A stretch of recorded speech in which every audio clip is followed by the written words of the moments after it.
नमस्कार विद्यार्थी मित्रांनो, इकॉनॉमिक्स या यूट्यूब चॅनलमध्ये आपणा सर्वांचं सहर्ष स्वागत आहे. मागील व्हिडिओमध्ये आपण SYBAचा स्थूल अर्थशास्त्र या विषयाचा अभ्यासक्रम अभ्यासला. तर आज आपण मुंबई विद्यापीठ अंतर्गत SYBAचा स्थूल अर्थशास्त्र विषयाच्या प्रश्नपत्रिकेचं स्वरूप आपण आज या ठिकाणी जाणून घेणार आहोत. स्क्रीनवर दिसणारी प्रश्नपत्रिका ही तुमची प्रश्नपत्रिकेचं स्वरूप आहे. गुण आहेत तुम्हाला 100. 5 प्रश्न दिलेले आहेत. प्रत्येक प्रश्नाला तुम्हाला 20 गुण आहेत. प्रश्न क्रमांक पहिला हा प्रकरण 1 वर आधारित आहे. प्रकरण 1 मधील अभ्यासक्रमावर आधारित 3 प्रश्न तुम्हाला यामध्ये विचारले जातील.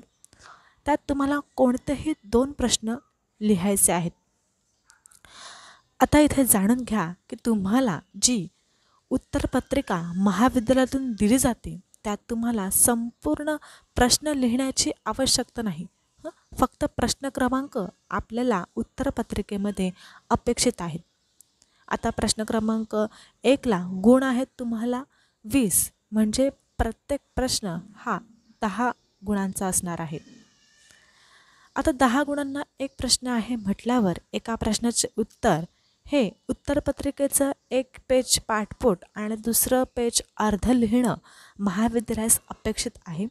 जर तुमचं अक्षर सुंदर आणि मुद्देसूद उत्तरे जर तुम्ही लिहिली तर नक्कीच तुम्हाला पैकीच्या पैकी मार्क्स इथे तुम्हाला मिळणार.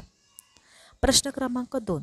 प्रश्न क्रमांक 2 हा प्रकरण 2 वरच आधारित असणार. त्यामध्ये तुम्हाला कोणतेही 3 प्रश्न दिले जातील. त्यातील कोणतेही 2 प्रश्न तुम्हाला सोडवायचे आहेत आणि हे 2 प्रश्न तुम्हाला 20 मार्काला, म्हणजे प्रत्येक प्रश्न हा तुम्हाला 10 गुणांचा असणार आहे. आता वळूया प्रश्न क्रमांक 3. प्रश्न क्रमांक 3 हा प्रकरण 3 वर आधारित असेल. प्रकरण 3 मधील कोणतेही 3 प्रश्न तुम्हाला विचारले जाणार.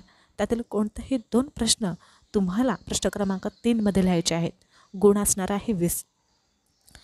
प्रकरण 4वर तुमचा प्रश्न 4था आधारित असणार आहे.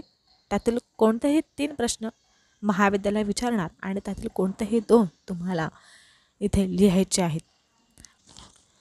आता प्रश्न क्रमांक 5 पहा, तो इतर प्रश्नांपेक्षा वेगळा आहे. प्रश्न क्रमांक 5 हा टिपाली असणार आहे.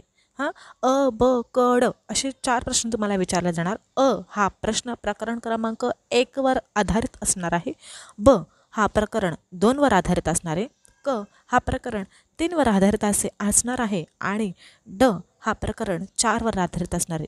त्यापैकी तुम्हाला कोणत्याही 2 प्रश्नांची उत्तरं लिहायची असतात आणि गुण आहे 20. अशा प्रकारे हा आपला SYBAचा समग्र अर्थशास्त्राचा प्रश्नपत्रिकेचं स्वरूप आहे आणि नक्कीच तुम्हाला हा स्वरूप परीक्षेसाठी मार्गदर्शनपर ठरणार आहे. धन्यवाद.